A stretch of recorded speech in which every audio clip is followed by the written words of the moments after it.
Aquí iniciamos una nueva edición de 32 minutos acompañada por... Nadie. Nadie. No, pero aquí me apaña el equipo. Pablo Rivero, Diego Cancino y María Jesús López, como siempre. Pero hoy día voy a estar nuevamente ultra sola porque los compañeros y compañeras comprometidos para venir no podían, y entre sacar el programa y no sacarlo, mejor sacarlo, porque sí, hay muchas cosas de las que hay hablar. Así que vamos directo a las noticias para no dar la lata tanto rato.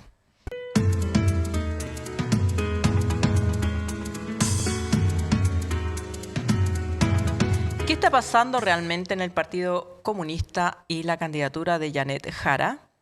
El pasado domingo 24 de agosto comenzó una nueva tormenta en el oficialismo luego de que el presidente del Partido Comunista, Lautaro Carmona, criticara la gestión del exministro de Hacienda, Mario Marcel. Los dichos de Carmona causaron indignación en el socialismo democrático, por lo que horas después de sus dichos, el senador Ricardo Lagos Weber llamó a Janet Jara y le avisó que era algo que no se podía dejar pasar. Además, al tener la oportunidad, el senador se refirió al hecho en CNN Radio. Cada intervención de Carmona en los últimos 6 meses, cada una de ellas genera un cuadro de fraccionamiento, de distancia, de ruptura. No colabora. Es como que no se termina de convencer de que la candidata es de sus filas y no están dispuestos a respaldarla, afirmó Lagos Weber. Los dichos del senador fueron respaldados desde La Moneda. La vocera de Palacio, Camila Vallejo, defendió la gestión de Marcel y desdramatizó los cuestionamientos, asegurando que en los cambios de gabinete siempre hay algunas esquirlas. Sin embargo, el drama no se detuvo en ese punto. Durante la mañana del martes, la secretaria general del PC e integrante del comando de Janet Jara, Bárbara Figueroa, respaldó a Carmona y embistió en duros términos al vocero del comando del que ella misma forma parte. En el caso del senador Lagos Weber, dijo, lo que uno esperaría es que como vocero del comando hable de esta agenda de la candidata, no que esté dándole respuestas a los presidentes de los partidos, porque no le compete esa función.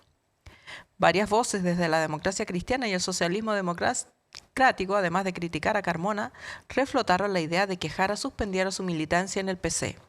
Una posibilidad que se barajó después de que la ministra del Trabajo se impusiera en las primarias oficialistas y se convirtiera en la abanderada de la coalición y que fracasó, entre otras razones, luego de que Daniel Jadue anunciara anticipadamente que ella daría ese paso.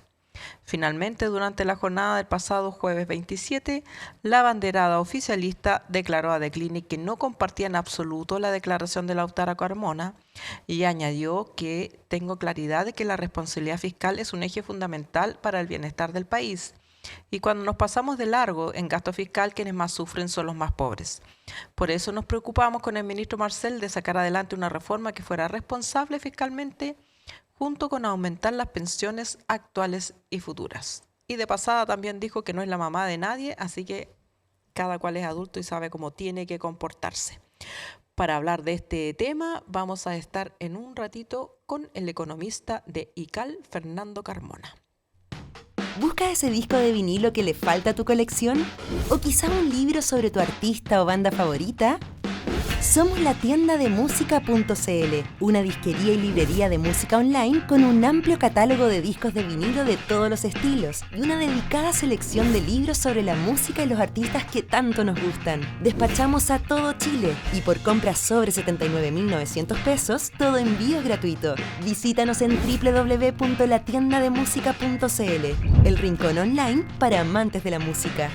Aquí estamos con Fernando Carmona, director del Instituto de Ciencias Alejandro Lipschutz ICAL. Y pato de la boda, no. Fernando, cuéntanos, a ver, no te voy a pedir que te hagas cargo del debate político, ya lo hemos tratado bastante, pero sí de los cuestionamientos de fondo. ¿Cuál es la crítica de fondo a la conducción económica de Mario Marcel? Yo creo, a ver, esta es una crítica que ha surgido varias veces durante este gobierno, y yo diría que también durante el gobierno de la presidenta Bachelet II, cuando estaba Rodrigo Valdés, y es que de alguna manera hay una mirada demasiado restrictiva sobre el gasto fiscal. De hecho, cuando uno recuerda el primer año de gobierno de Boric, tuvimos superávit fiscal. Y el superávit fiscal, en el fondo, se da cuando uno no se gasta todos los recursos que están ya presupuestados para el gasto. Es decir, no es que nos fuéramos a gastar algo nuevo, sino aquello que ya teníamos presupuestado. Entonces, esa mirada tan conservadora del gasto, que claro, tiene sentido en el concepto de responsabilidad fiscal, termina de alguna manera desaprovechando oportunidades tanto de inversión pública como de gasto social que podrían permitir mejorar el crecimiento económico. En general, países como el nuestro tienen un mix de deuda que está por sobre el 50%, nosotros estamos en el 42%. Entonces, cuando uno piensa particularmente en gastos que podrían no ser permanentes, sino inversiones de una sola vez, esta negativa a usar deuda se entiende bien poco, porque cuando uno genera inversión, y sobre todo inversión pública, que pueda estar intensivamente ocupando trabajo, lo que uno esperaría es que eso además aporte al crecimiento económico del país, y eso tira empleo, mejora salarios, qué sé yo. Entonces, la crítica básicamente tiene que ver con el nivel de conservadurismo para tratar el gasto público como un elemento macro ligado a la inflación, y no pensarlo como un elemento que potencia empleo, genera crecimiento. Entonces, son miradas muy contrapuestas, diría yo.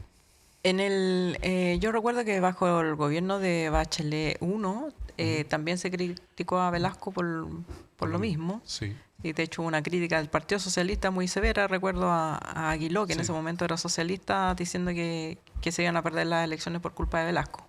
Y se perdieron. Y se perdieron. O sea, no sabemos si No, tenían razón, pero se perdieron. Pero se perdieron. Entonces, claro, hay como una forma de ser de los ministros de Hacienda que no importa quién esté gobernando, son todos muy parecidos en las políticas que aplican.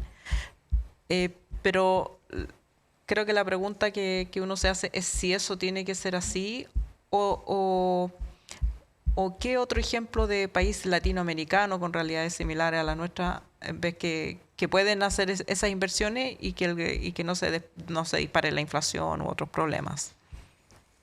A ver, es que, claro, como la utilización del cargo, por llamarlo de alguna manera, siempre entra a tallar la realidad, por lo tanto no hay receta, o sea, uno tiene que en momento a momento tomar decisiones.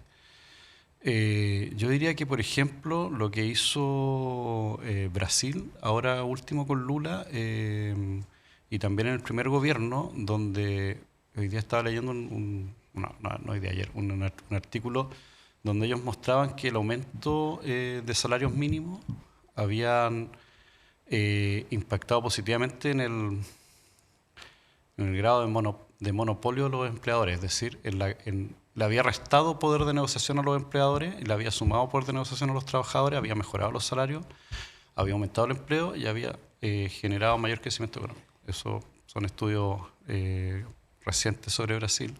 También en Brasil, en este gobierno, uno vio que implementan una reforma para crear el impuesto a los súper ricos y logran recaudar algo así como el 2% del PIB chileno. Entonces, hay países y además tienen un gasto, digamos, contracíclico. Contracíclico es decir, cuando el país le está yendo mal, el gobierno aumenta su gasto, y cuando el país le está yendo muy bien, el gobierno disminuye el gasto. Entonces, de alguna manera no exacerba ni los periodos de crecimiento ni los de caída, y logra como mantener una estabilidad de crecimiento a largo plazo que impacta muy positivamente sobre la ciudadanía porque genera menos cambios a niveles de empleo y de salario. Entonces, claro, yo podría mirar Brasil como un país donde se hacen, uno tendría políticas desde el punto de vista del gobierno, porque el Ministerio de Hacienda finalmente es el ministerio que tiene la billetera fiscal, ¿cierto? pero las políticas y eso hace que muchas políticas públicas terminen pasando por Hacienda y se modulen en función de la disponibilidad de gasto que tiene el gobierno. Pero en realidad los ministerios que tienen que hacer política al mercado laboral o en temas económicos son el Ministerio de Economía, el Ministerio del Trabajo, y ahí lo que uno ve es que hay mucha política pública que no logra avanzar porque finalmente tenemos este filtro. Entonces, claro, el problema que tenemos con el Ministerio de Hacienda es básicamente que en esta mirada de billetera fiscal, en donde lo que hacemos es solo pensar como en la recaudación que tuvimos este año y lo que vamos a tener el próximo, y con eso como ajustarnos en esta idea que a algunos les gusta usar como de esto es como tener presupuesto de una casa, y la verdad es que esto no es como el presupuesto de una casa. O sea, los presupuestos de los países son mucho más dinámicos en la medida que yo gasto más de manera ordenada y en los sectores que corresponden, que hago más inversión pública, el gasto puede generar mayor crecimiento y el mayor crecimiento mayor recaudación. Entonces, asumir que en el fondo tenemos como un espacio cerrado de gasto y que lo que gastemos en el fondo solo lo estamos perdiendo. Se pierde, claro. Entonces, yo creo que esa es una mirada muy estrecha de cómo se maneja la política en el Ministerio de Hacienda de Chile. Ahora, tú decías que el año pasado, el primer año de Boric o el año pasado. El primero. El primer año de Boric hubo superávit. Superávit de 1,7. ¿Eso fue superávit por presupuestos no ejecutados o fue ahorros intencionados desde Hacienda? No, fueron presupuestos no ejecutados. El primer año, como es un año de transición y el gobierno anterior duraba hasta los primeros 2 meses y algo, y el gobierno Boric en parte con 9 meses y algo de ejecución. Entonces había mucha ejecución que no se hace, porque en el fondo la ejecución uno la planifica durante todos los meses del año, y entonces los primeros 2 meses la ejecución fue muy lenta. Después, cuando llega el gobierno, por todos los cambios de autoridades, los cambios en la jefatura de las direcciones, que son cosas muy humanas finalmente, no se acelera el gasto público hasta, digamos, agosto de ese año.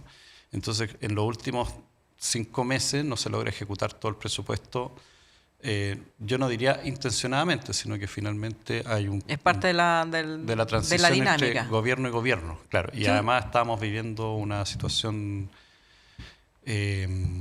con el proceso constituyente que también hacía que algunas... Que puso pausa... Claro, se pusieron pausas en muchos procesos esperando ver cómo resultaba la votación del 4 de septiembre. Ahora, ¿en qué se hubiera podido ocupar esa plata? Porque tal como tú dices, es como plata que tienes de una pura vez, no es que se va a mantener así... O sea, algo que a mí me llama, o sea, que yo creo que a uno le debería llamar la atención, es que el Ministerio de Obras Públicas no logra ejecutar todo su presupuesto. Y eso es bien relevante porque esos son presupuestos que generalmente son presupuestos de inversión, camino, ya sea arreglar caminos, como lo más simple, arreglar caminos de ripio en zonas rurales, que es algo que uno hace como varias veces durante el periodo de gobierno, a construir nueva infraestructura pública o vial. Y eso tiene un efecto súper importante en la dinamización del sector construcción, por la compra material y todo lo demás, pero además de empleo, porque es muy intensivo en empleo. De hecho, por ejemplo, ahora lo que estamos viendo con los niveles de desempleo de este último mes, uno ve que el sector construcción está bastante como alicaído, porque y eso explica un poco como la no creación de tantos empleos nuevos, y ese es un sector que es muy intensivo en empleo. Entonces, y muy sensible a estas políticas de obras públicas. Claro, porque en el fondo una parte importante de las construcciones, ya sea por el lado del Ministerio de Vivienda, que estaba en este proceso de la construcción de viviendas sociales, como lo que tiene que ver con infraestructura pública, que son grandes proyectos. O sea, los privados, claro, cuando uno habla de grandes proyectos en el mundo privado son, qué sé yo, fábricas o son, no sé, relaves, es la instalación de una minera, pero cuando uno está pensando en los grandes proyectos público, eso lo lleva al Ministerio de Obras Públicas, o sea, las carreteras, los caminos. Entonces, ahí yo creo que, claro, nosotros, de hecho, cuando uno ve el presupuesto de ese año, y va a la ejecución. Si bien la ejecución del Ministerio de Obras Públicas pareciera ser alta, la verdad es que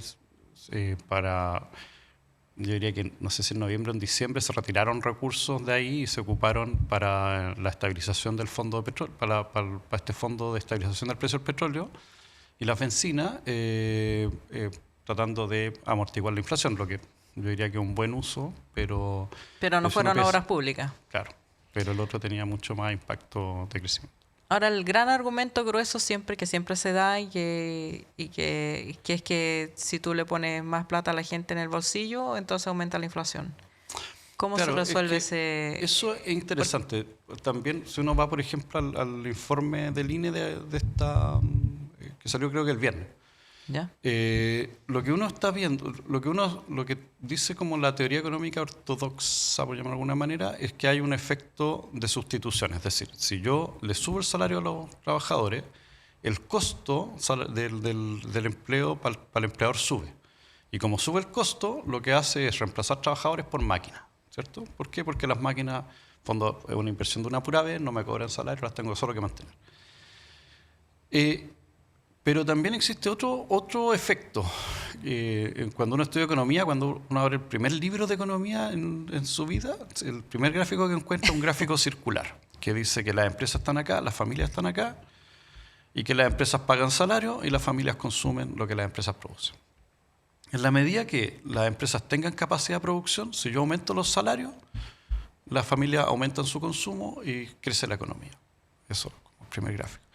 Entonces, lo que nos dice el efecto ingreso es que si es que tenemos esa capacidad productiva todavía disponible, aumentos en el salario debieran producir aumentos en el consumo y por lo tanto aumento en el empleo. Y cuando uno va a ver las cifras del INE, lo que nosotros tenemos es que el sector formal de la economía, que es el que paga el salario mínimo y el que se tiene que ajustar a las 40 horas, porque el informal en el fondo da lo mismo, en el sector formal los empleos siguen creciendo. Y lo que cae es el empleo informal. Claro, en el neto pareciera que no estamos creando mucho empleo, pero se está creando mucho empleo formal. Y entonces, claro, cuando uno piensa en esta idea de aumentar salario, solo con este efecto sobre los costos laborales, sin mirar el efecto ingreso, en el fondo te está contando la mitad de la película.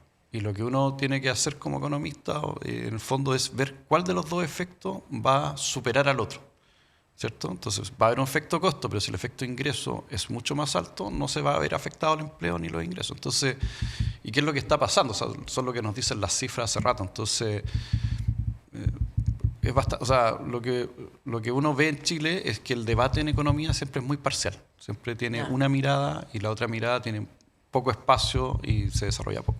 O se ridiculiza. Y quería, Sí. como tercer punto, que es, si nos puedes contar, sin caricaturas, la idea del consumo interno, porque fue como donde más Sí, ¿no? de veras salieron a decir que no, que eso no tiene nada que ver con el mundo en que vivimos y tal.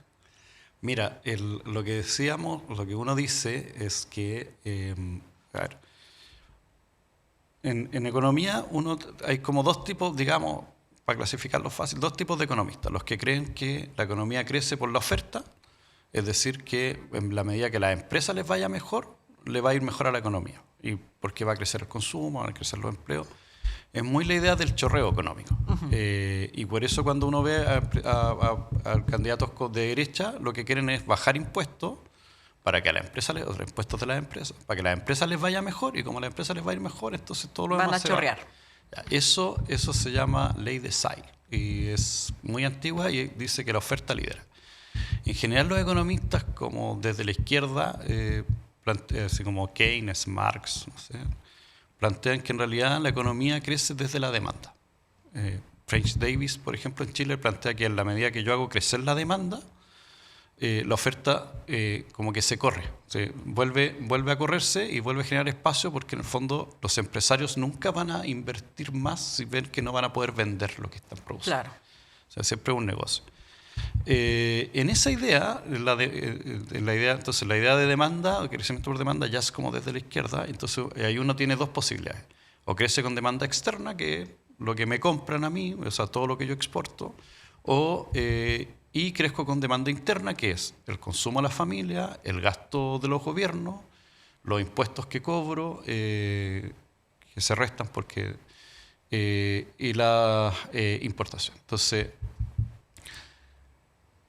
y la inversión pública. Entonces, en esa idea, lo que uno tiene que preguntarse, porque no es que uno diga, ya vamos a crecer basado en la demanda interna, eliminamos las exportaciones. La pregunta es, por lo menos que yo me hago, es básicamente, que se hace mucho economista, es ¿a cuál de las dos le tengo que poner más intensidad desde el punto de vista de las políticas públicas para fortalecer la economía y permitir un crecimiento más estable en el largo plazo?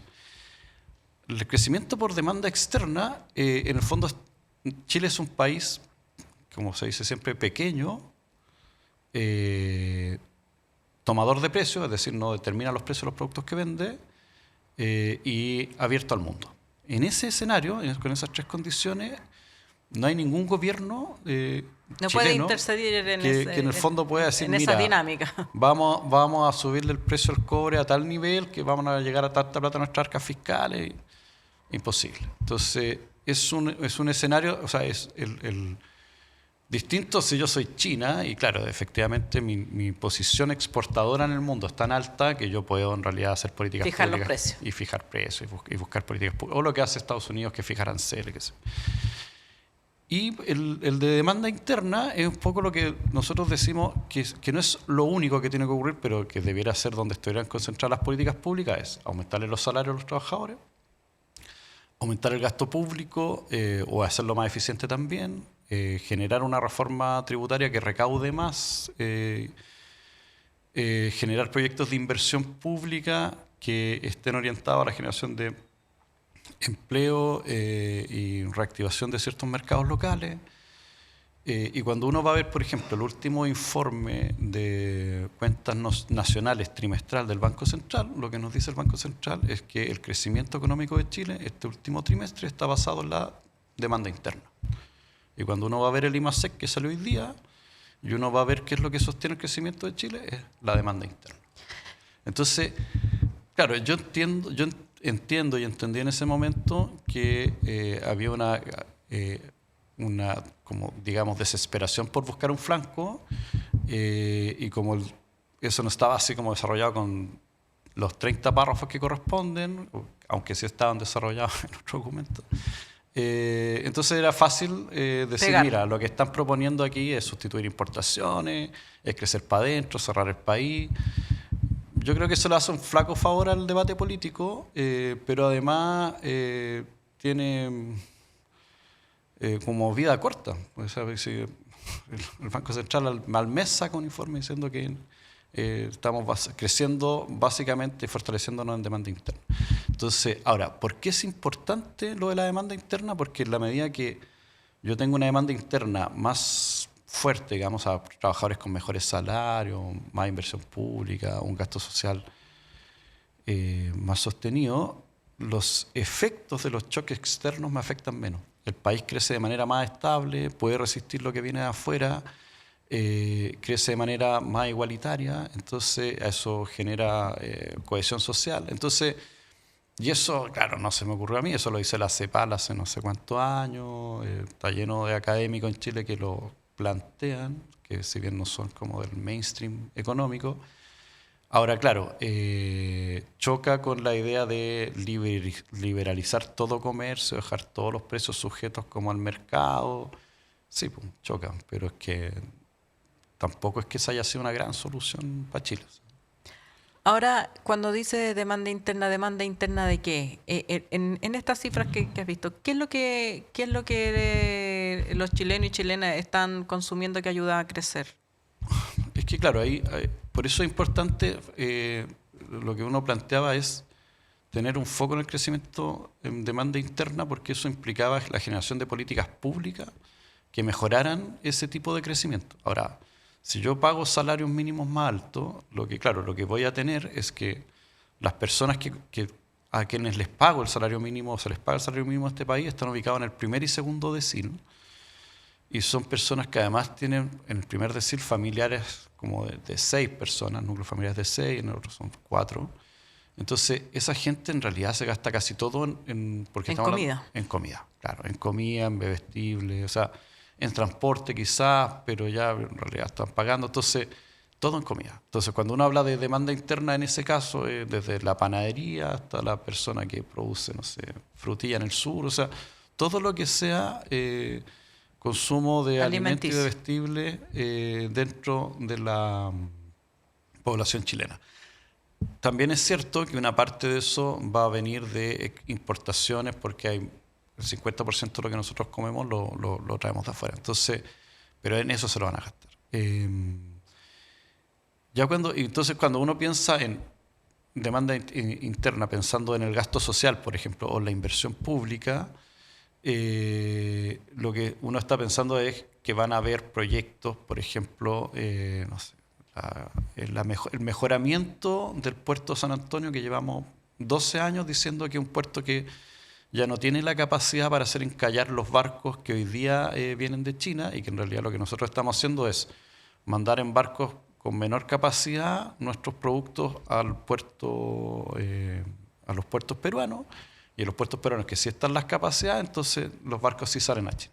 Entonces llevamos 12 años diciendo que estamos perdiendo competitividad con Perú y todos los puertos chilenos. Entonces, claro, uno pensaría que habría que hacer un megaproyecto de inversión en San Antonio para mejorar, y bueno, todos los planes y todos los estudios están hechos, o sea, no hay que hacer nada muy Creativo. no, está todo hecho hace muchos años.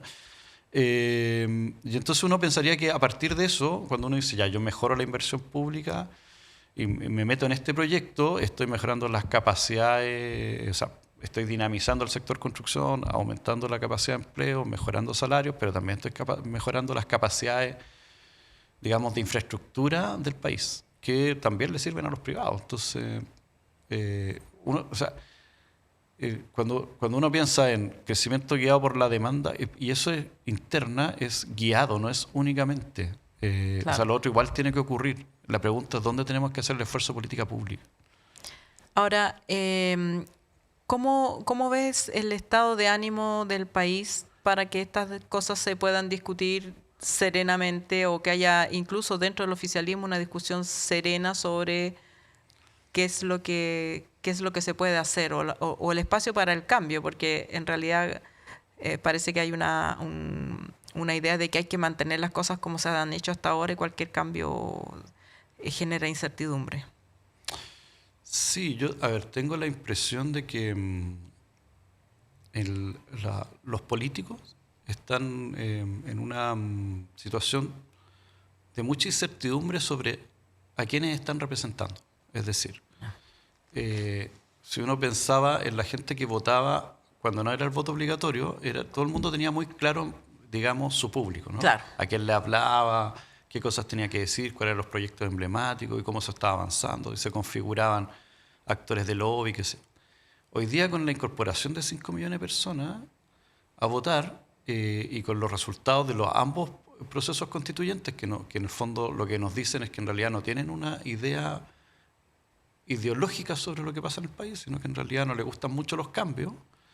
Yo tengo la impresión de que hay ciertos elementos que antes eran muy propios de las agendas políticas que quedaron en stand-by producto de esta incertidumbre, porque no sabemos cómo van a reaccionar a estas propuestas de cambio. Entonces, en ese sentido, claro, por ejemplo, cuando uno piensa en un salario mínimo a 750.000 pesos, y ocurre como tantos sectores del socialismo democrático que encuentran que esta es como casi el primer paso para la destrucción de la economía chilena, ahí uno, claro, llama profundamente la atención, porque primero, históricamente, Frey tuvo aumento de salario mínimo mucho más alto en su periodo, aunque claro, serán 6 años, pero de todas maneras, la propuesta desde el punto de vista nominal, pasar de 350.000 pesos a 539.000 pesos que va a hacer este gobierno, un aumento del 51%. Llegar a 750.000 es un aumento del 41%. O sea, además, nominalmente es menos. Entonces, la impresión no es tanto como de que no se pueda o de que no pudiéramos desarrollar un camino para lograrlo, sino que en el fondo tenemos esta incertidumbre acerca de si ese tipo de cambio, en el fondo, son los que requiere la población para votar por mí. Como que de alguna manera no saben cómo lograr llegar al voto. Y yo tengo la impresión que en eso prefieren ser conservadores a jugársela por algo. Claro. Yo creo que eso. Bueno, muchas gracias, Fernando. Ha sido muy ilustrativa tu exposición y respuesta a las preguntas. Y con ustedes continuamos en un ratito más.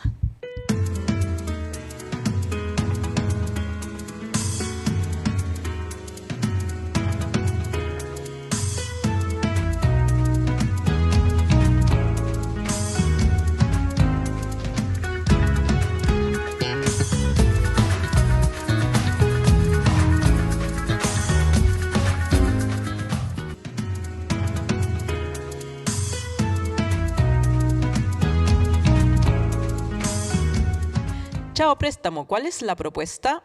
José Antonio Kast, el candidato de Republicanos, propuso hace unos días eliminar aquella parte de la reforma previsional que destina una porción de las cotizaciones de los empleadores a aumentar las pensiones de los actuales jubilados a través de un préstamo intergeneracional.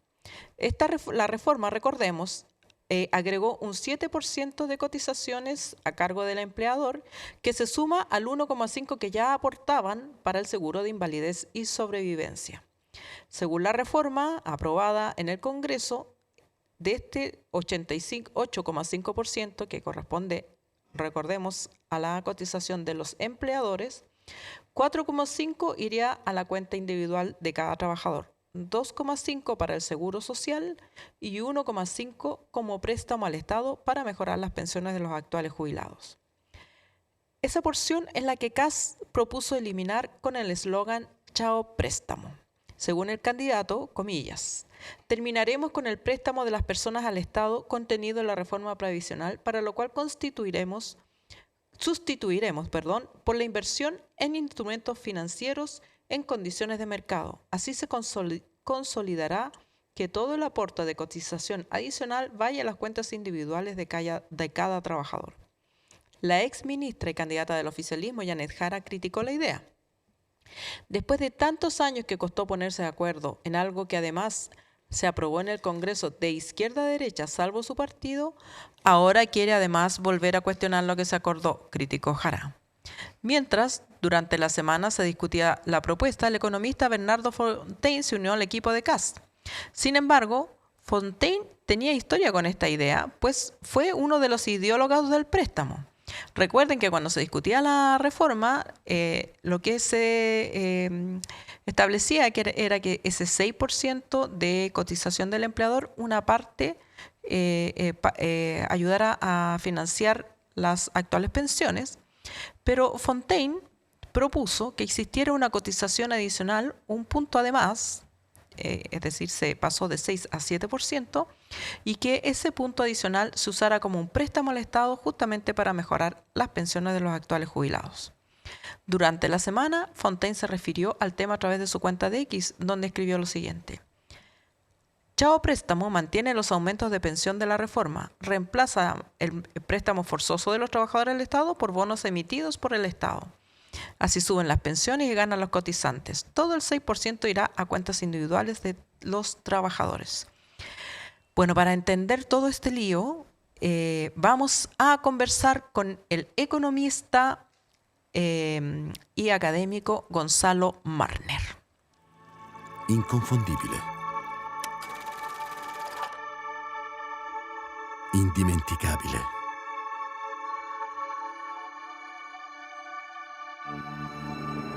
E il nostro caffè oggi riparte, portandoci a scoprire nuove parti del mondo.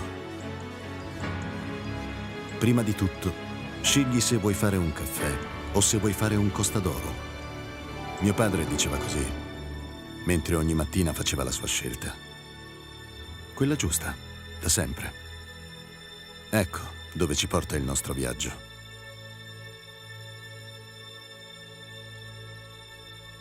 Esattamente dove abbiamo sempre voluto essere. Sulle labbra di chi ama il caffè. Y aquí, como habíamos prometido, estamos con el economista y académico Gonzalo Marner, también ex autoridad de gobierno, así que tiene todas las perchas para hablar de los temas que han copado la agenda de la semana, Gonzalo. Primero que nada quería preguntarte tu opinión sobre esta propuesta de Kast, que ha sido duramente criticada, de reemplazar una parte de los ingresos de la reforma previsional que está considerada como un préstamo de los trabajadores para pagar a los pensionados actuales un aumento. Primero dijo que se iba a terminar con ese préstamo, después ante las críticas ha sacado una suerte de teoría de que se puede hacer de otra manera. ¿Cómo ves tú este debate? Buenas, Alejandra. Yo quisiera partir por mencionar que la candidatura de Kast, que tiene un partido detrás que se llama Partido Republicano, ¿verdad?, votó en contra de la pensión básica solidaria transformada ahora en PGU, ¿verdad? Hoy día hay 250.000 pesos para las personas mayores de 82 años, votó en contra. Votó en contra el Partido Republicano de la reforma previsional. Completa, exacto. Claro. Desde la idea de legislar para adelante. De modo que, si no me equivoco, no es extraño que ahora se oponga a una parte del mecanismo que se pactó.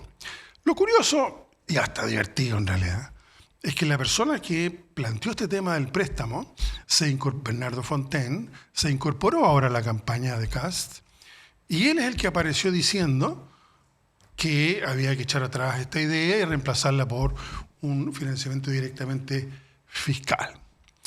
Bueno, entonces hay mucho ruido y que las AFP que compran bonos, que se emiten bonos, son cuestiones que no es que no sean importantes, pero están en las cosas técnicas del procedimiento. Lo importante acá es que hay una fuerza política que lidera las encuestas, de hecho sea de paso, que se opone sistemáticamente a que las personas de más edad en Chile tengan un apoyo mayor a través de sus pensiones. Y eso es lo que yo creo que en primer lugar hay que poner por delante. Ahora, las pensiones hoy día tienen, en todas partes, tienen varios niveles. El primero de ellos es propiamente fiscal. Es una especie de mínimo, ¿verdad?, para cualquier persona, a partir normalmente de los 65 años. Me refiero en Chile desde la presidenta Bachelet, pero también en otras partes del mundo. Eso es lo que se llama el primer piso de pensiones, una especie de derecho básico no muy que no está ligado a la cotización. No está ligado a la cotización y tampoco es que sea muy alto, digamos. Claro. Pero en el fondo la sociedad dice, vamos a impedir que mueran de hambre en el fondo, claro, las personas de edad en una sociedad, en la nuestra, en este caso. Hay un segundo nivel que tiene que ver con las cotizaciones que quienes trabajamos realizamos a lo largo de la vida. Y eso, a propósito de la idea de préstamo, es lo que ha sido impugnado permanentemente por quienes son defensores de un sistema, el de capitalización individual, que se estableció en Chile, como sabemos, en el año 1980, y que lo que hace es decir, miren, no va a existir como antes el hecho de que uno cotiza a cambio, para pagar las pensiones de la generación actual, personas jubiladas, a cambio de que cuando yo me jubile, entonces la nueva generación me va a sostener a mí. Eso es lo que se llama un mecanismo de reparto, que no es exactamente solidario, es mucho más solidario el primer pilar. Esto es más bien de reciprocidad, claro, de una generación respecto a la otra y respecto a la siguiente. Ese mecanismo existe en muchas partes del mundo, por ejemplo en Estados Unidos. Claro. Es el corazón del sistema norteamericano, en muchas partes de Europa. En fin, y en Chile tradicionalmente también existió lo que se llama el sistema antiguo. Pero aquí se reemplazó esto por esta capitalización individual. Las pensiones ahora ya no tienen un monto relativo a el salario previo, los años trabajados, y los montos de los últimos años trabajados, sino que tiene que ver con cuánto se acumuló, ¿verdad? Y luego eso se pasa a hay distintos mecanismos, pero básicamente una renta vitalicia que se vende en el mercado. Entonces nadie sabe cuál va a ser su pensión, digamos. Claro. Es uno de los problemas que esto tiene. Y que, desde luego, depende, además, de la rentabilidad de largo plazo de esos fondos, que nunca va a estar demasiado claro si tiene sentido para Que un ha ido jubilado. bajando además Ha ido bajando en el el caso tiempo. chileno, pero la gran pregunta es, bueno, ¿y para adelante qué, verdad? Claro. Bueno, de modo que aquí es lo que se negaron terminantemente las fuerzas de la oposición y de manera irredenta el Partido Republicano del señor Kast, a la idea de que los actuales cotizantes permitan un aumento de las pensiones de las actuales personas jubiladas. Porque también arreglemos el sistema para que en 20, 30 años más funcione mejor. Bien. ¿Y ahora? ¿Y ahora qué? Y eso entonces es el tema del préstamo. Es decir, como ellos tienen una oposición ideológica a la idea del reparto intergeneracional, que, vuelvo a repetir, no tiene ningún sentido. O sea, es lo que se llama economía vudú, ¿eh? O sea, son ocurrencias que no tienen realmente ninguna significación mayor.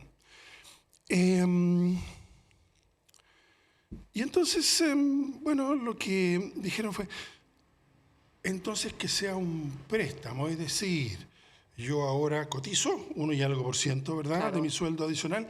Dicho sea de paso, en el debate se dice, estamos protegiendo a los trabajadores. No, pero si estos son cotizaciones de los empleadores. Sí, pues. ¿Cómo que se olvidó eso en el debate público? Sí, nadie lo recuerda tampoco. Hay un, por eso lo quiero recordar. Sí, muy bien.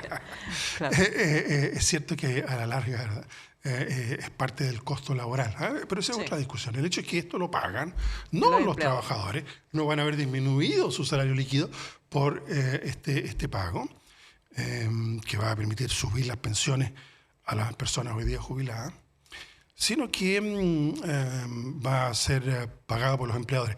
Y entonces, el asunto es que esta cotización que van a pagar los empleadores es un préstamo que después, en el fondo, es lo mismo que el sistema de reparto. Es el sistema de reparto, Claro. con otro nombre. Claro. El ministro Marcel, cuando le plantearon esta idea, dijo, bueno, ya, porque conceptualmente el ministro Marcel sabe perfectamente que se trata de lo mismo. Claro. Entonces estamos en Chile, entonces necesitamos inventarnos cuentos. Otra palabra para que... Inventarnos porque cuentos reparto para... se había transformado en una palabra sucia. Esto no es estatista, Ya, esto sí. es un préstamo y entonces a usted le van a devolver, que es exactamente el mecanismo del reparto. Entonces, Y eso es un 1.5 de la cotización adicional que hace el empleador. exactamente. Esta que Ya. está pensada, ¿no es cierto?, para Sí. 6% en el largo plazo. Entonces, pero repito, es lo que permite, es el mecanismo que permite incrementar ahora las pensiones Claro. de los actuales jubilados. Muy importante. Sí, pues. Entonces, ¿qué dice este? El mismo que propuso la idea se da cuenta que en realidad era en ese momento asesora de Renovación Nacional, ¿eh? Claro. Que esto era una martingala, por así decirlo, conceptual, para justificar que se llegase a un acuerdo. Una parte de la derecha no quería llegar a esta elección presidencial con el tema de pensiones pendientes. Claro. Entonces decidieron cerrar esto, con una serie de enredos, pero bueno, cerró el asunto. Obviamente el gobierno también estaba interesado en que eso ocurriera, porque es parte de su gestión, de su promesa gubernamental. Pero entonces aquí nos encontramos con esta extrema derecha del señor Kast, que se opuso a todo, siempre. Y que ahora dice, nos seguimos oponiendo. Y entonces vamos a suspender este asunto. Pero dicen, ojo, no vamos a suspender los aumentos beneficio. comprometidos, ¿verdad?, Claro. con los jubilados, sino que lo vamos a financiar con el presupuesto de la nación. Entonces hay que emitir bonos, no sé qué, da lo mismo. ¿Cuál es el punto aquí? Hay dos problemas. El primero, esa plata entonces ahora va en esta versión, si es que se llegase a aprobar. Yo no veo por dónde se va a aprobar algo así. Claro. Pero supongamos que se aprobase. Esto significa más dinero para las AFP. Así Claro, de simple. porque ese 1.5 ya no Iría a las AFP. iría directo junto al otro 4.5 que recordemos Exacto. va a la AFP. Exactamente. Claro. Entonces, ¿cuál es la idea de ellos? Este prurito ideológico terrible que tienen ellos, este fundamentalismo, así. Todo tiene que ser de mercado, ¿no? Entonces, todas las AFP. Y el mercado en este caso es lucrativo. ¿Y quiénes se lucran? Bueno, los dueños de la AFP. ¿Quiénes son los dueños de la AFP? 5, 6, 7, que son básicamente hoy día de capitales extranjeros. Claro. Fantástico. Esa es la idea de país que tiene esta gente. Con lo cual, entonces hay ese primer problema. Y el segundo problema es que esa misma fuerza política, la candidatura del señor Kast, propone disminuir en 18 meses en $6.000 millones Claro. el presupuesto. Entonces, si alguien me puede explicar cómo piensan ellos reactivar la economía, darle más utilidades a las AFP y al mismo tiempo generar un cuadro de disminución de los ingresos fiscales y de mantención del beneficio previsto por la reforma previsional. No cuadra. Entonces, Claro. por eso es que mucha Hoy gente día en la dice, mañana los estaba escuchando y estaban diciendo ahora que el 1,5 lo que quieren es que sean las AFP las que se endeuden a cuenta de ese 1,5. No, porque eso pero es no- para no- enredar la discusión, sí, en el fondo. Si lo paga el Estado, dicen, no lo vamos a poner en el presupuesto normal, sino que lo vamos a poner lo que se llama debajo de la línea. Sí. ¿no? Es decir, se van a emitir unos bonos que van a ser comprados por las AFP. Comprados por las AFP. Comprados por las cotizaciones que han hecho las AFP. Claro, ¿Se claro, con no? claro. Entonces, Entonces se les punto, cae el argumento de que con mi plata no. O sea, es con mi plata todo. Claro. El otro día escuchaba, de nuevo estamos en los debates, a veces es un poquito penoso que en nuestro país se discuta de manera tan pedestre, digámoslo así, poco ilustrada para ser más elegante. Pero el argumento era, es que aquí no tenemos que depender del Estado, y si dependemos del Estado, bueno, que el Estado pague. Pero si el Estado somos todos nosotros, ¿alguien ha pensado alguna vez que el Estado se financia solo por el Espíritu Santo? Se financia con nuestros impuestos. Claro. Cuando compramos el pan nuestro de cada día, estamos pagando un porcentaje elevado, del 19% de IVA. Entonces, ¿de qué estamos hablando? El Estado somos nosotros, somos todos. Bien, el asunto en el fondo es más utilidades para las AFP y este prurito ideológico inexplicable les puede hacer perder la elección, ojo, ¿eh? Este prurito ideológico ¿Tú inexplicable. crees que la gente lo entiende porque la gente escucha que aparecen estos adalides de defender sus cotizaciones y que hay una especie de préstamo al Estado que yo no me había enterado, que le íbamos a prestar plata al Estado? Entonces, mejor señor Kast que dice que no me va a sacar la plata a mí, sino que se la va a sacar a alguien más. Ok, supongo que habrá alguien que le dirá al señor Kast, oiga, pero resulta ser que esto lo pagan los empleadores, no lo pagan los trabajadores. ¿Qué le dirá al señor Kast? Lo que usted quiere son más utilidades para las AFP, no más beneficios, y quiere a su vez fragilizar, puesto que si usted dijera que va a aumentar los impuestos de los más ricos y que entonces esa plata se va a invertir en más pensiones de las personas más modestas de este país, bueno, puede ser, pero dice que va a disminuir Los impuestos. en 2 puntos de producto los impuestos. Entonces, ¿qué es lo que se va a poner en peligro? Las pensiones, los aumentos de pensiones. ¿Qué hizo el señor Vigi, el ministro de Hacienda de fines de la dictadura? ¿Se acuerdan? No, ¿quién se van a acordar? La gente joven. No hizo el reajuste de las pensiones. Lo que hubo fue simplemente que suspendió el reajuste de las pensiones, como Claro. tú dices, Alejandra, ¿verdad? Entonces no es que sea una cosa que esta gente no haya hecho nunca. Ya lo hicieron una vez. Claro. Entonces, yo supongo que en los debates se le dirá a este argumento, uno, son los empleadores los que pagan, no los trabajadores. 2, al establecer este préstamo, en realidad lo que se está queriendo es sacar un mecanismo de reparto que es muy bueno, que funciona en todas partes, incluyendo Estados Unidos. Y tercero, que aquí se va a poner en peligro la estabilidad del pago de las pensiones. Una de las ventajas del sistema de reparto, Alejandra, es que es muy estable, es muy seguro, porque siempre habrá una generación que está trabajando, ¿cierto?, para mantener Sí, a la claro. anterior. Y luego vendrá la siguiente para mantener a la que hoy día está trabajando. De Es hecho, un los mecanismo- ingresos de la AFP hoy día son muy seguros para las grandes empresas porque la plata siempre está entrando, todos los Todos los meses. meses. Todos los meses. Entonces, reemplazar eso por una discusión presupuestaria anual en el Parlamento, con este tipo de gente eventualmente gobernando, es la garantía más segura de fragilizar las pensiones, suspender las reajustabilidades, bajar su nivel, suspender derechos, disminuir las coberturas. Eso es lo que está en juego. Ya, vamos a cambiar de tema. Quedó perfectamente claro este punto. Marcel fue criticado por el presidente del Partido Comunista y todavía hay bataholas, dimes y diretes. ¿Cuál fue la intención de Lautaro Carmona? Si esto perjudica a la candidata. Si el presidente del Partido Comunista tiene derecho a emitir estas opiniones, ¿cómo ves ese debate? ¿Cuál fue, o en tu opinión, cómo ves el aporte de Marcel? Y si hay algún viso de crítica legítima en este comentario de Carmona, o es digamos, injusto y arbitrario y con fines espurios. Nos saltamos de las tecnicalidades de la economía a la política. A la política. No hay problema, yo De me dedico a las dos No, cosas. pero eso está ahí como pez en el agua.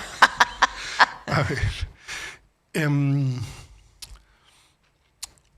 Yo personalmente tuve peleas muy importantes con mi partido. De hecho, me salí de mi partido durante varios años por eso. Aquí se necesitaba restablecer una coalición de izquierda en Chile. Abierta al centro, por supuesto. Ya. Esa era la clave. La concertación fue para salir de la dictadura en otra etapa de la vida del país. La gente joven seguramente encuentra esto en la prehistoria. Los que éramos jóvenes en esa época y ya no lo somos tanto, sabemos que de eso se trataba. Pero no es un proyecto de país. El proyecto de país es hacer de Chile una nación más igualitaria, más integrada, más diversa. Y eso, bueno, requiere reunir a las fuerzas de izquierda, que son las que quieren esos cambios. Por tanto, este gobierno llegó con muchos trastabillones, pero estableció una coalición de izquierda.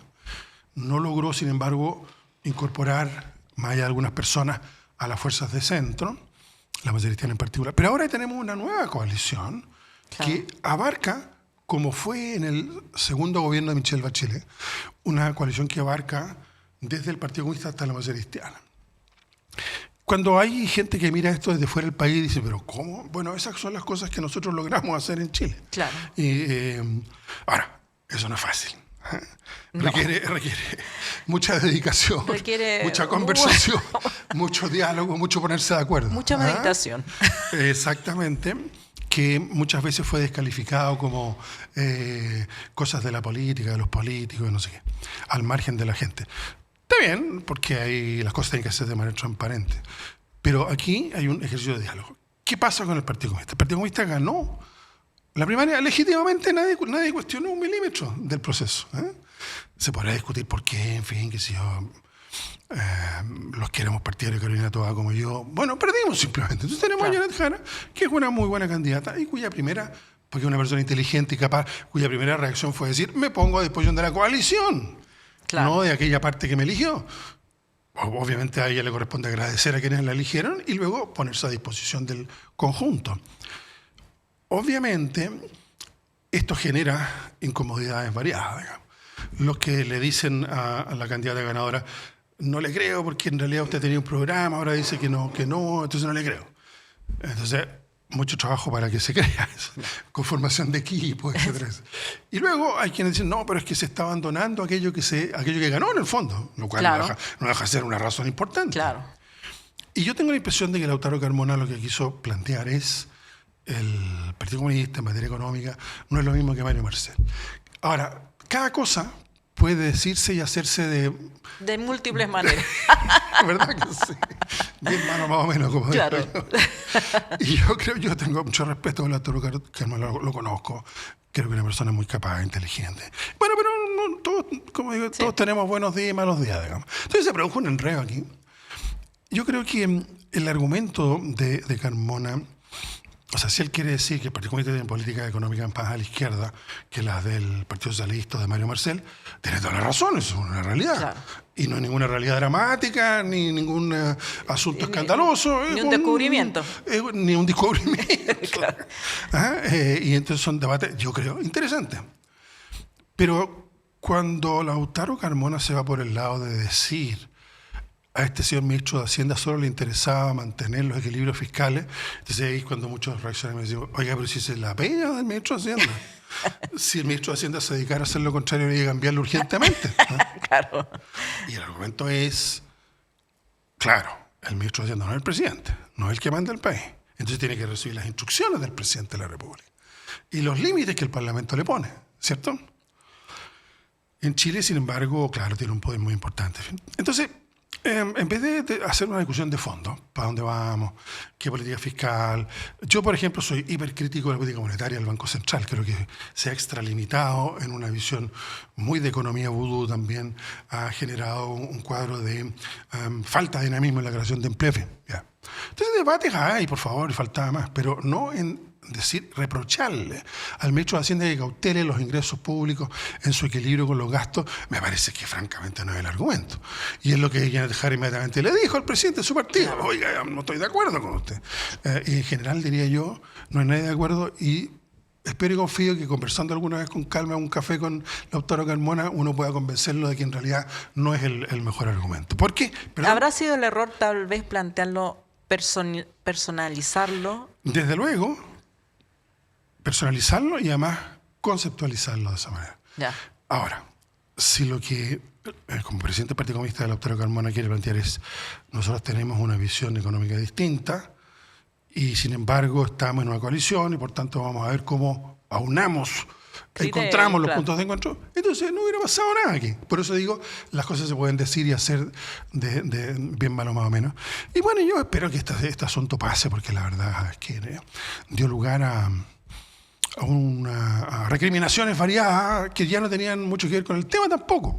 Claro, como que... Y por otro lado, yo digo, una coalición de esta magnitud requiere respirar, ¿cierto?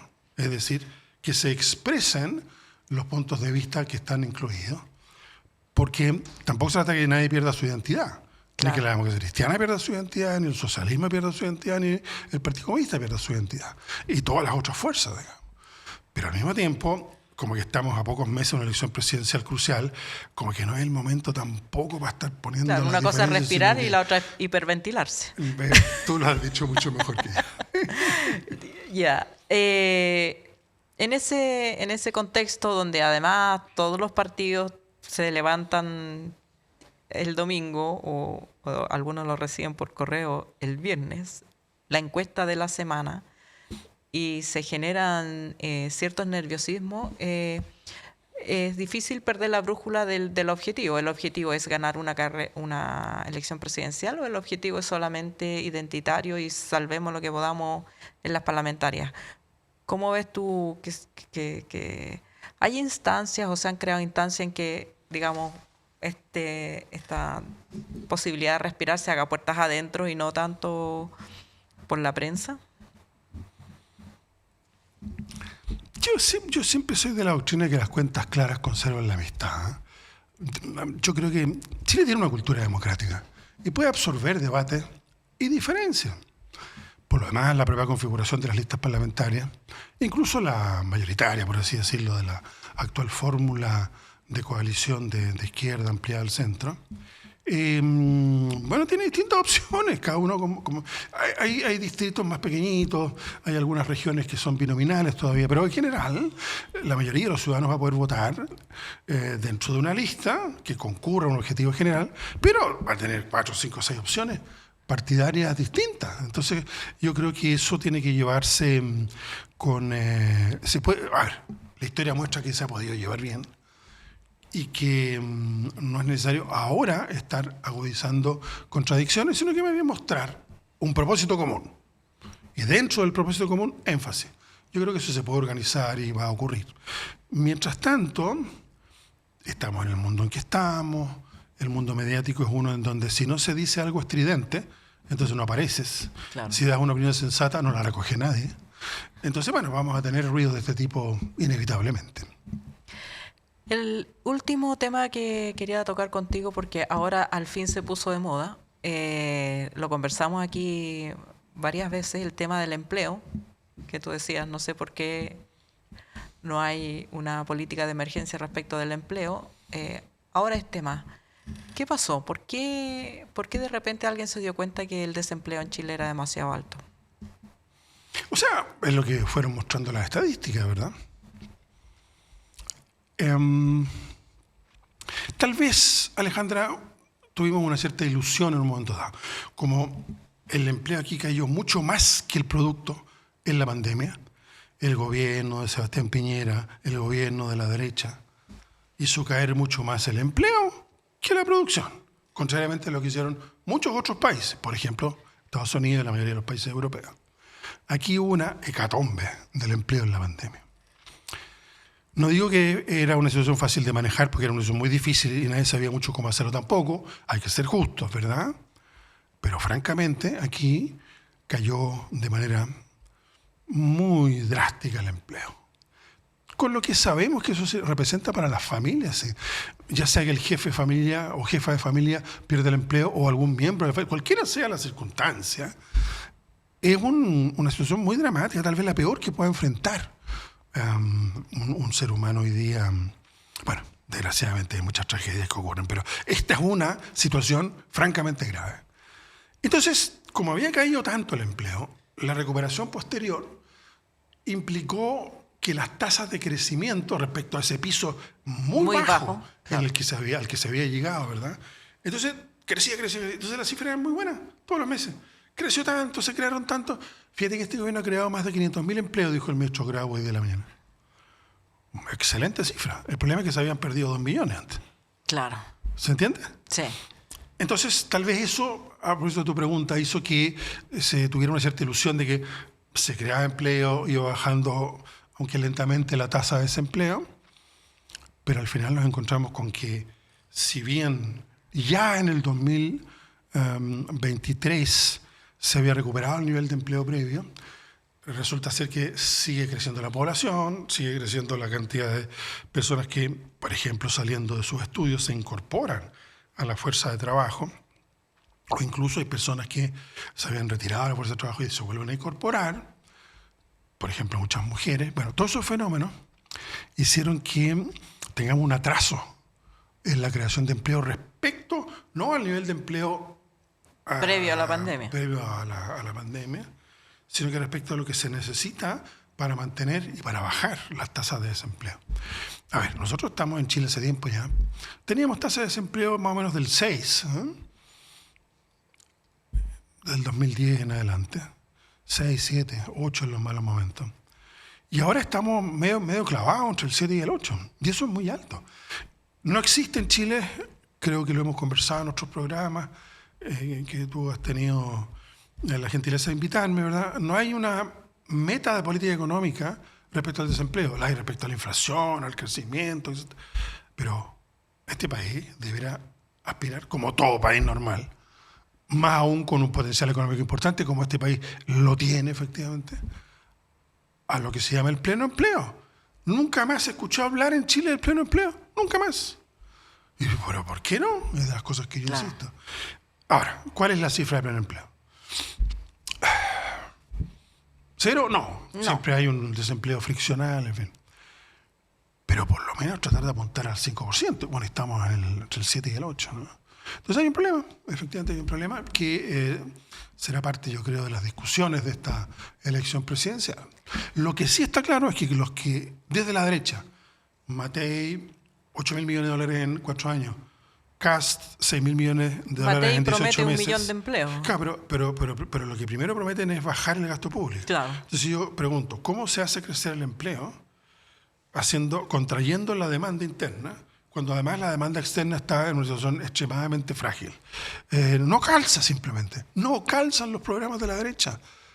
1 millón de empleos Matei, 650.000 Kast. Claro. Entonces todo esto es realmente economía vudú. Es realmente fantasía. Están vendiéndole humo a la gente. Cuéntanos un poquito, ¿qué es economía vudú? Sí, este es un concepto que ha popularizado un premio Nobel de Economía que se llama Paul Krugman, norteamericano. El vudú, como sabemos, es una práctica, y puede sonar un poco despectivo en realidad, respecto a esa práctica, pero es una práctica religiosa en Haití.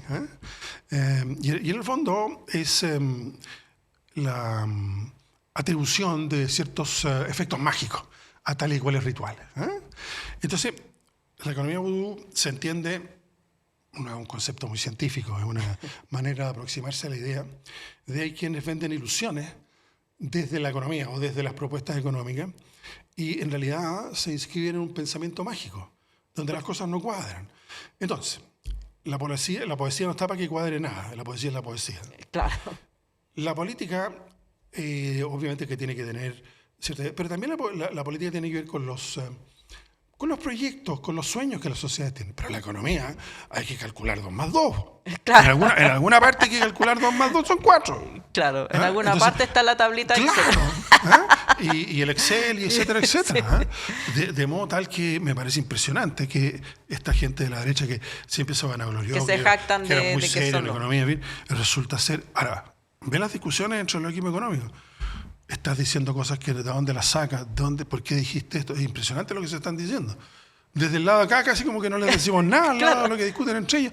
¿Qué es lo que están discutiendo? La inepcia de sus análisis económicos y de sus cálculos. Son ineptos. Pero claro, no porque no tengan las calificaciones suficientes, sino porque están queriendo engañar a la gente. Eso es. Última pregunta, Gonzalo. En las cifras de desempleo, si uno hace zoom, ve que las personas ilustradas y jóvenes tienen tasas de desempleo muchísimo mayor que, creo que es el 16% menores de 34 con grados universitarios. ¿Hay un problema con la promesa de la educación en Chile o del modelo de desarrollo?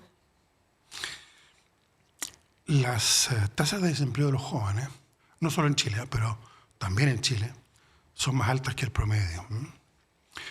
Eso tiene que ver con que hay una parte de la gente joven que no tiene las calificaciones suficientes. Nadie nació sabiendo, Claro. Y por tanto Sí. el entrenamiento necesario para el trabajo demora más en la gente más joven. Pero efectivamente, no es una discusión de ahora. Hay un trabajo que se publicó en el CEP años atrás que indicaba que más o menos la mitad de las formaciones universitarias o digamos de nivel superior, más allá de la enseñanza media, no tenían, entre comillas, la rentabilidad social suficiente. Entonces, sabemos que tenemos un sistema universitario que se ha expandido mucho, que ha incluido la gratuidad en niveles muy importantes, incluso más que en el promedio de los países de la OCDE.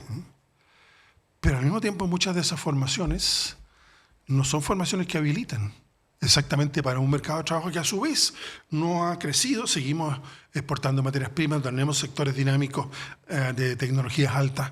Entonces, bueno, nos encontramos con ingenieros, con técnicos de nivel superior que no encuentran trabajo, esa es la verdad.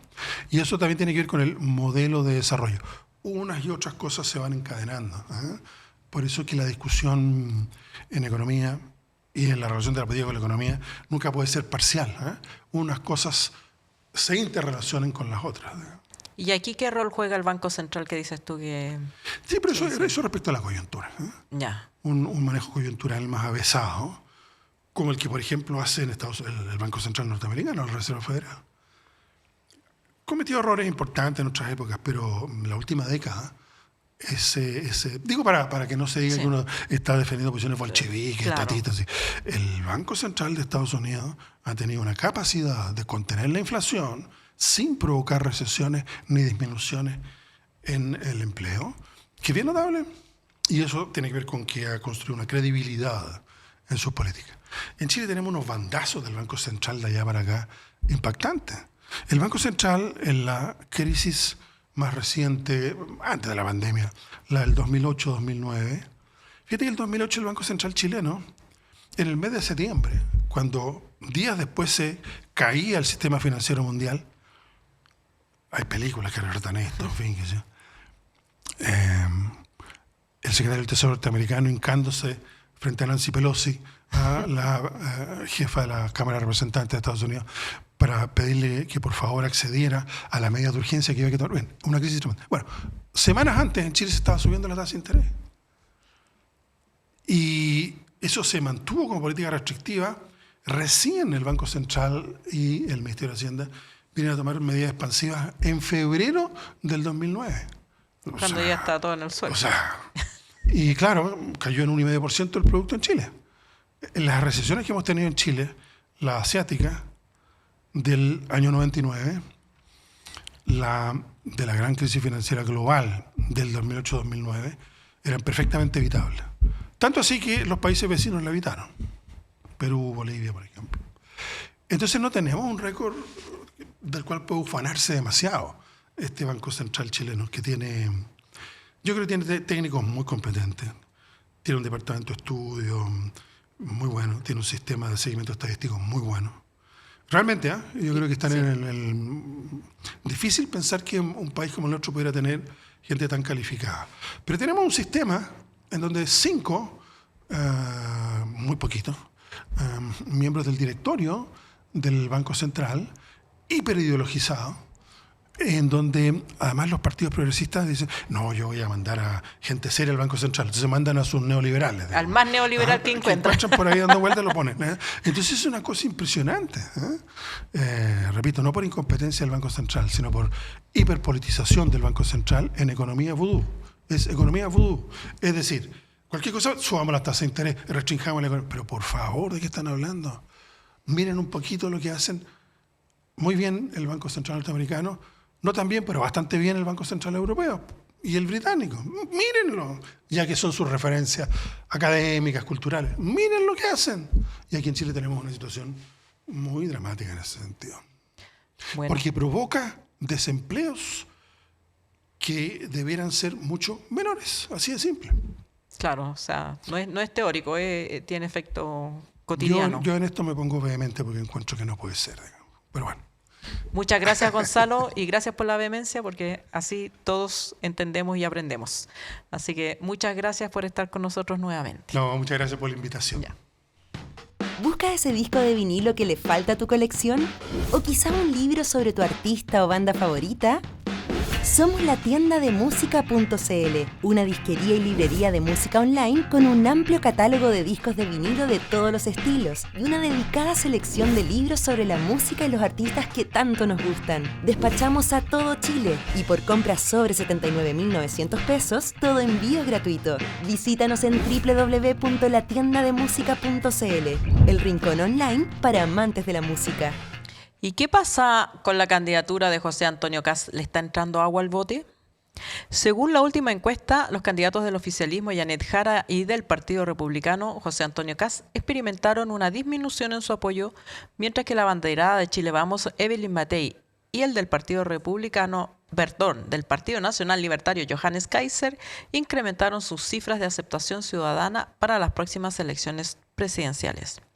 Según el sondeo dirigido por el sociólogo Alberto Mayol, el primer lugar lo mantiene la candidata oficialista, sin embargo, baja del 39 al 36% en las preferencias. En segundo lugar, Kast pasa del 29 al 25,2%, disminuyendo casi 4 puntos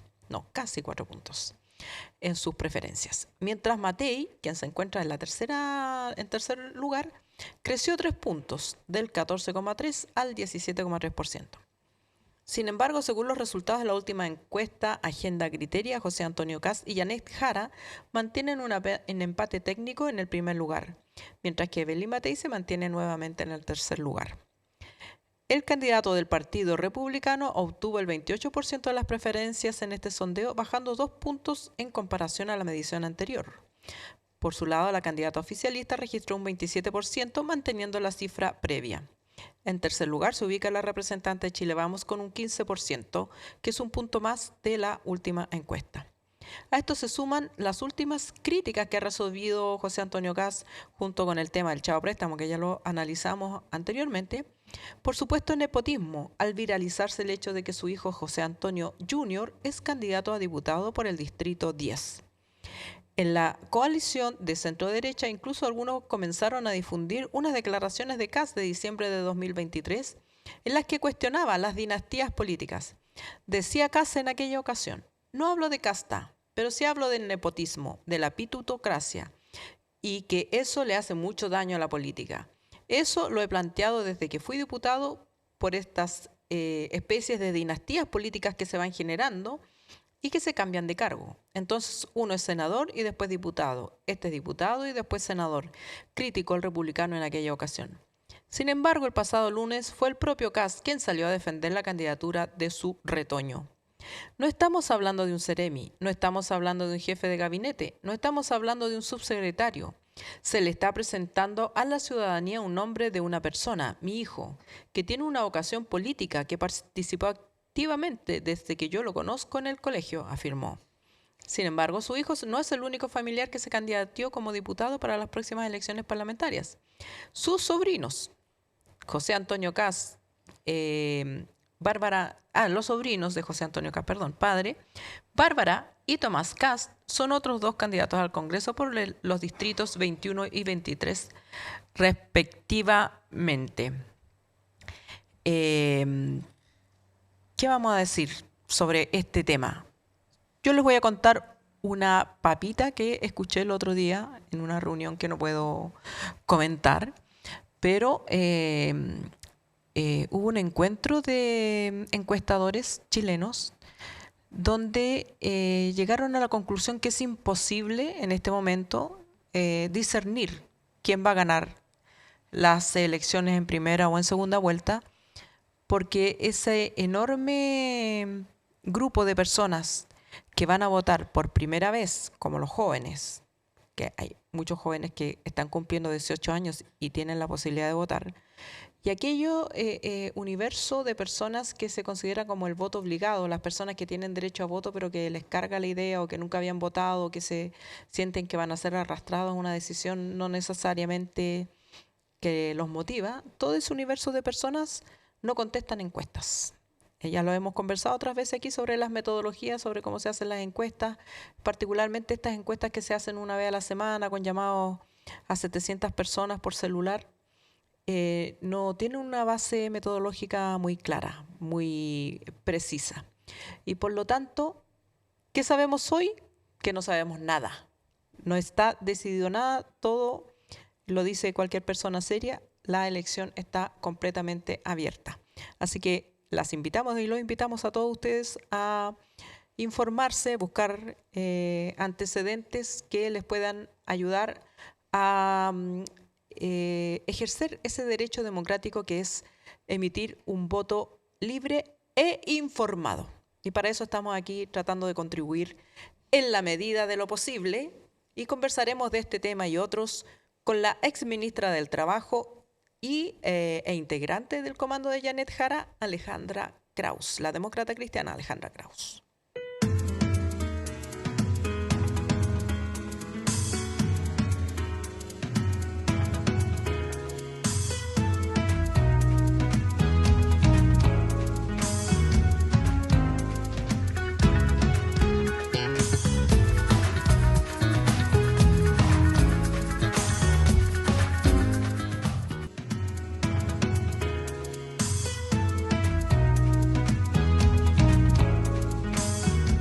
Estamos con la secretaria nacional de la Democracia Cristiana y una de las integrantes del comando de Janet Jara, Alejandra Krauss, para hablar de todos los dimes y diretes y desmenuzar cómo va la campaña, cuánto han afectado o no han afectado, crees tú, los debates, contradicciones entre personeros del oficialismo a partir de los dichos de Lautaro Carmona. ¿Se ordena el comando o no se ordena? Cuéntanos, ¿en qué estamos? Hola Alejandra. Hola, muchas gracias. De compartir este espacio.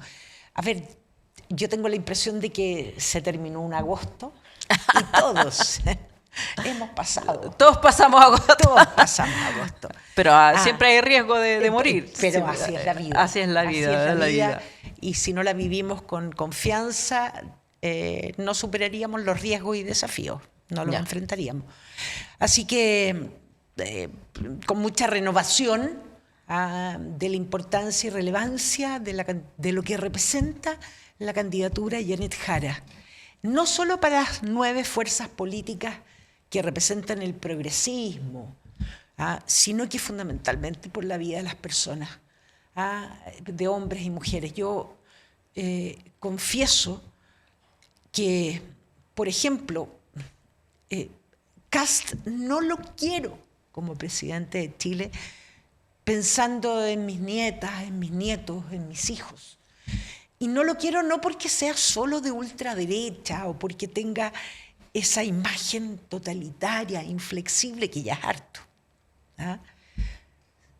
sino porque de verdad querer echar para atrás el aumento de las pensiones algo que tanto le costó a este país buscar un acuerdo, buscar una fórmula, y que de verdad significa no solo que se pone en riesgo la PGU, que se empieza a pagar ahora, sino que además un promedio de 80.000 pesos menos que más de 1.200.000 pensionados pudieran no percibir a contar de enero. 80.000 pesos para tantísimas familias es tanto, Alejandra. Entonces, eso. ¿Cuánto ha hablado acerca del nepotismo, la meritocracia? Se ha distanciado de los políticos. ¿Y qué ha sido él? ¿Cuántos años fue diputado? Entonces, ¿qué le habla, qué le dice a la ciudadanía, salvo eslogan que no son verdad? Y la ciudadanía lo que necesita es verdad, de uno u otro lado, pero verdad. Alejandra, Me pasa eso, entonces siento sí, que ese es el sentido de todo lo que hemos transitado para presentar a partir de nuestras diferencias, a partir de que efectivamente tenemos distancia, Alejandra. Pero nos importa más el construir unidad, porque sabemos que con unidad tú puedes derrotar muchos miedos, esperanza, hacerte cargo de las demandas de la ciudadanía. Eso lo hemos aprendido. Entonces, hemos redoblado esta como voluntad política de que juntos podemos resolver de mejor manera los problemas de la ciudadanía. Te voy a preguntar un ratito sobre la propuesta de Kast, pero quiero que entremos a picar un poquito más en esto que dices, pasamos agosto, hemos redoblado el compromiso. ¿De qué manera? Lo que hemos visto hasta ahora, independientemente de las razones que haya, ¿no? Que Lautaro Carmona dijo algo y desde el mismo sector hubo réplicas públicas y bastante estridentes. Y después Bárbara Figueroa salió también a defender a Lautaro Carmona y fue bastante público el incordio. Y más allá del contenido que tenga, vuelvo a decir, da la impresión de que no, por lo menos mientras se producía este dime y direte, de que no había mucho espíritu unitario. ¿Acordaron un nuevo mecanismo para resolver esas diferencias o para decirse las cosas antes de saltar a la prensa o antes de ventilarlas más públicamente? A ver, yo no vi, honestamente, como un alejamiento o distanciamiento respecto de la voluntad de construir unidad a partir de la diversidad. Yo eso no lo vi. Me parecieron que, primero, posturas honestas. Y que creo que la ciudadanía tiene que saber que por ser distintos tenemos apreciaciones distintas.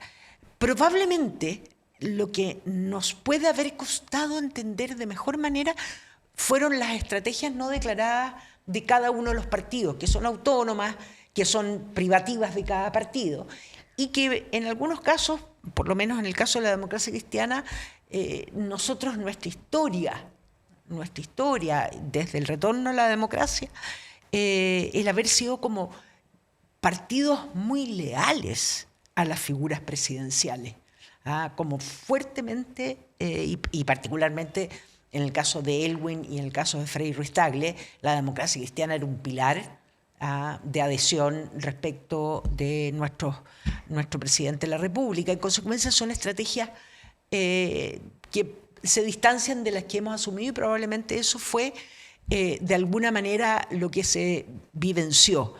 Pero también fue una oportunidad, a mi juicio, para que el Partido Comunista dejara claro que su candidata es a la presidencia de la República y prioridad como líder de una coalición, porque yo creo que eso es importante señalar. Claro. Nosotros somos parte de la construcción de una coalición. En consecuencia, Eso lo aclara y lo declara el Partido Comunista. Y deberá, y confiamos, que pongamos los énfasis donde corresponda y no perdamos el tiempo. De verdad, Alejandra, yo creo que las personas que más requieren de políticas públicas, de un Estado regulatorio, de un Estado garante, no están preocupados de estas peleas políticas, no las entienden, no les importa. Y sí les importa saber cómo llegan a fin de mes. Sí les importa que cuando vuelvan sus hijos del colegio o sus parejas del trabajo o uno misma vuelva a la casa, lleguen tranquilas, porque van a poder estar tranquilas, pero además van a poder llegar a fin de mes. En consecuencia, en eso saquemos todas nuestras ideas, diferenciémonos, porque nosotros tenemos como un modelo de sociedad donde la persona humana es el centro, la dignidad de las personas. No representamos intereses de alguno, no queremos volcarnos a eso. Entonces, hagamos eso. Alejandra, bueno, los partidos, tal como lo señala de manera bastante vehemente, tienen dos desafíos. Tienen el desafío de postular, elegir a una candidata con el viento en contra, por lo menos si uno atiende a las encuestas con el viento en contra, y a la vez marcar sus propias prioridades, porque por supuesto también les interesa que sus parlamentarios o candidatos a parlamentarios sean electos. En esa doble disyuntiva, el Partido Comunista tiene un tercer peso, que es permitir que la candidata se diferencie o que la candidata sea la representante de una coalición que es mucho más amplia que su partido, y que la gente entienda que cuando habla Lautaro Carmona está hablando a nombre de uno de los partidos y no a nombre de la candidata. Pero eso es muy difícil, eso es teóricamente posible, en la práctica es muy difícil. ¿Cómo lo están manejando en el comando? A ver, yo tengo la impresión, y cosa que de alguna manera puedo ratificar, por el periodo en que trabajé junto a Janet Jara siendo ministra del Trabajo y Previsión Social. Ella era mi subsecretaria en pensión, digamos en previsión, en que es clave el liderazgo y convicción que se puede tener. Y eso Janet Jara lo tiene. En consecuencia, todos los partidos confiamos en ese liderazgo, y lo que esperamos, ser parte de una coalición más grande que nuestros propios partidos, porque entendemos que eso es cómo se debe generar una mejor política, una mayor y mejor gobernanza. Así que confío en el liderazgo fundamental de ella y bueno, y confío en la responsabilidad de cada uno de los dirigentes de los partidos. Si partidos políticos que no somos el partido de la candidata presidencial somos capaces de tener una visión compartida, con mayor razón lo debiera ser el partido de la candidata. Ahora, yendo al tema programático o el para qué, ¿cierto? Porque uno puede poner un para qué simple y de primera línea es para que no sea electo José Antonio Kast, pero es muy poco. Y él no. Sí. Nosotros no estamos por ese tipo de definiciones. Entonces, cuando el tema es para qué, lo dicen varios analistas, es muy difícil que se encuentre un para qué. Estos mínimos comunes también parecen ser muy pocos. ¿En qué estamos de acuerdo? Desde la DC hasta el Partido Comunista parece que hay muy pocas cosas. ¿Cómo van a hacer para construir un programa o una propuesta país que sea atractiva para la ciudadanía y que realmente estén detrás toda esta gran diversidad de partidos políticos? A ver, yo personalmente tengo la percepción de que tenemos más elementos en común que aquello que nos diferencia. ¿Y por qué lo digo, Alejandra? Porque yo soy parte del directorio de Chile 21 y hace un par de años hicimos un ejercicio, una investigación a partir de los mínimos comunes. Y todos los partidos se les hizo exactamente las mismas preguntas. Ya. Las mismas preguntas. Y la coincidencia respecto de anhelos, de prioridades, fue impresionante. Fíjate que donde nos distanciábamos, primero algunos partidos que se declaraban en su declaración de principios como feministas, al contestar las preguntas no aparecía ni un solo elemento del feminismo, lo cual era una llamada de atención brutal para partidos que representaban el progresismo. ¿Ya? Que me imagino que no es la democracia cristiana. Es que nosotros nos definimos, es que tenemos a la persona con la dignidad de la persona humana y ahí vamos confluyendo en todos los elementos. Pero por eso lo que te quiero decir que eso era... Y lo segundo era el lenguaje. Vale decir, decíamos y aspirábamos exactamente a lo mismo. Pero formulado de distinta manera. Con un lenguaje distinto. Lo que incidía en la gradualidad. Ya. Vale decir, tenemos conciencia de que hay muchas más cosas que nos permiten tener una mirada común acerca del futuro del país. Yo creo que además, Alejandra, hemos vivido el estallido social, hemos vivido la pandemia, hemos vivido la recuperación lenta, muy lenta de la economía y de las condiciones básicas para poder sustentar una vida digna. Yo creo que eso nos permite ir conjugando y compartiendo espacios para la construcción de políticas públicas. Yo, en particular, participo de la Comisión Laboral, donde estamos, digamos, a partir de los lineamientos programáticos, enriquecerlos a partir de las miradas que tenemos del mercado del trabajo. Pero en paralelo, en la democracia cristiana decidimos constituir una comisión laboral, de tal manera que la democracia cristiana pudiera también movilizarse, ¿ya? Y incidir y... Hacer propuestas. Pero hay alguien que utilizó un concepto, Alejandra, que yo creo que es como una síntesis de lo que probablemente somos muchos los que es desde para construir la unidad desde nuestra propia identidad. Y eso, encontrarlo en estos tiempos, en tiempos de revolturas, en tiempos de respuestas rápidas, en tiempos en que los estudios de opinión, las encuestas te van mandatando, te van acercando, alejando, y nosotros seguir creyendo en que a partir de nuestra propia identidad podemos fortalecer la unidad. La verdad es que a mí eso me moviliza en política. Estamos en política para incidir, para hacer transformaciones junto a otros. Entonces, ver que esto se va dando me da más esperanza, que son más las cosas que nos unen a que nos diferencian. Y las que nos diferencian, miremoslas, Alejandra, ¿sí? ¿Para qué? Miremoslas, pongámoslas sobre la mesa, y veamos cuál de ellas podemos o no podemos abordar y por último, como en los tratados internacionales, haremos unos u otros la reserva.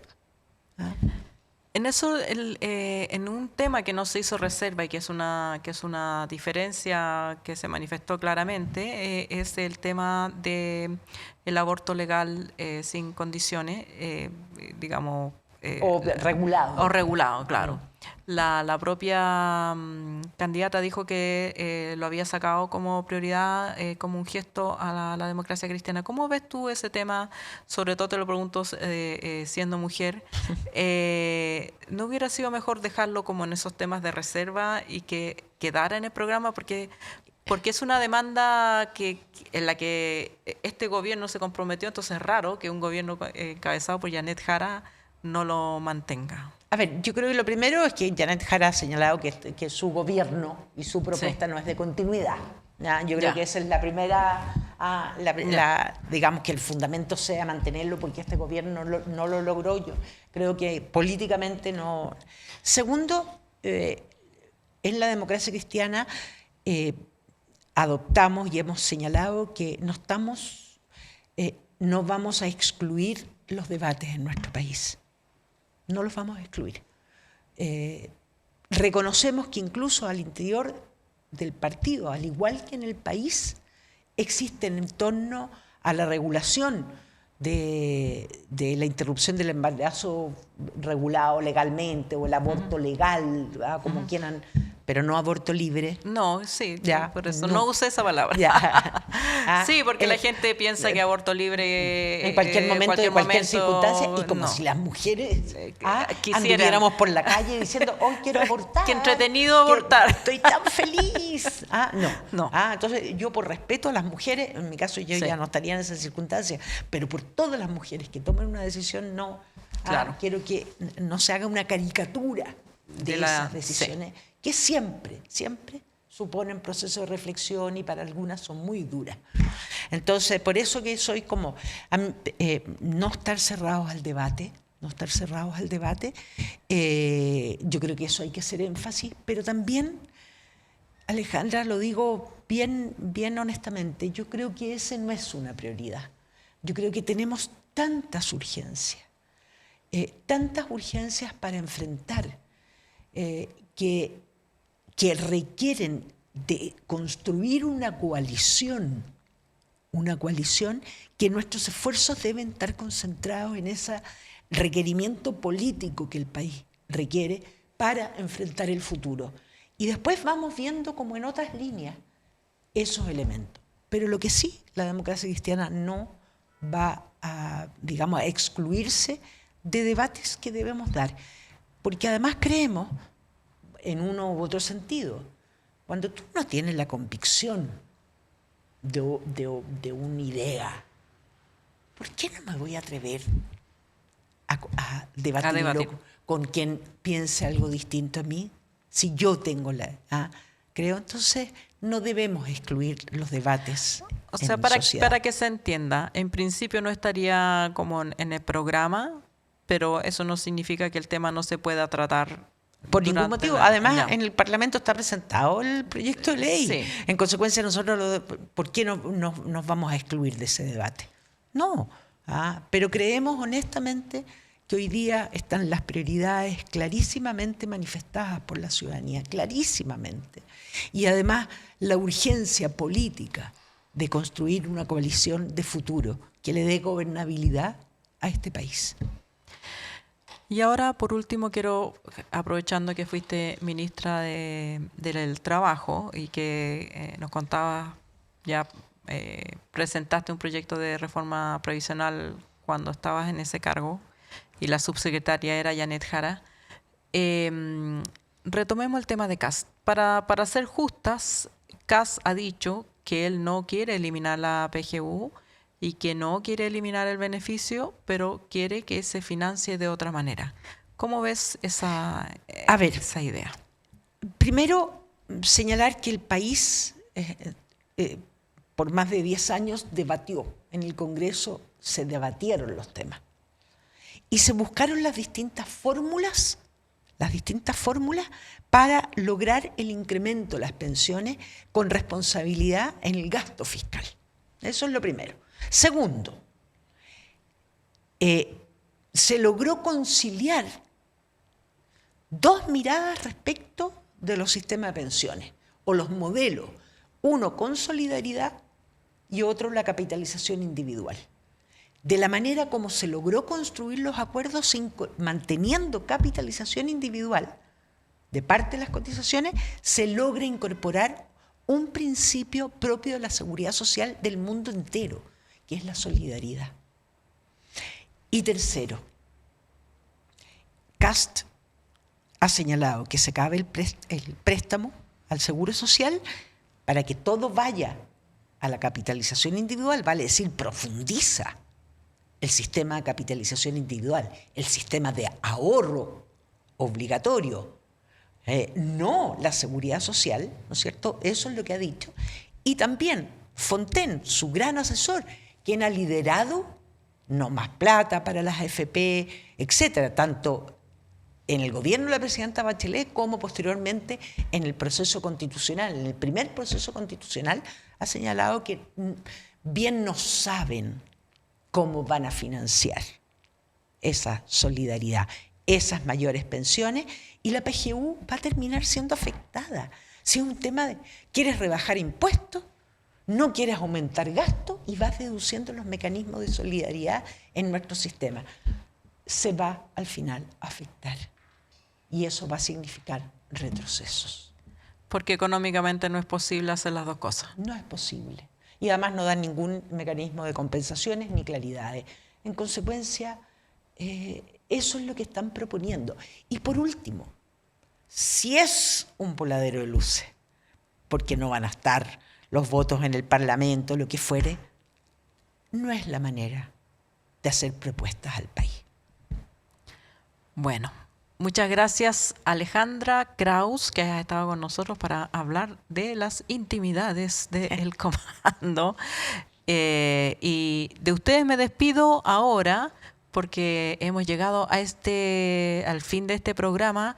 Gracias a los chiquillos que han estado aquí apañando, pero también gracias a ustedes que mes a mes nos apoyan con su aporte.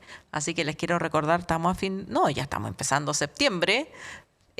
Mantengan, si les parece este espacio necesario, si les parece que es un aporte para ustedes y pueden, mantengan esa contribución. Ahí abajo están todas las informaciones de cómo nos pueden apoyar. Y muchas gracias. Nos vemos el próximo lunes.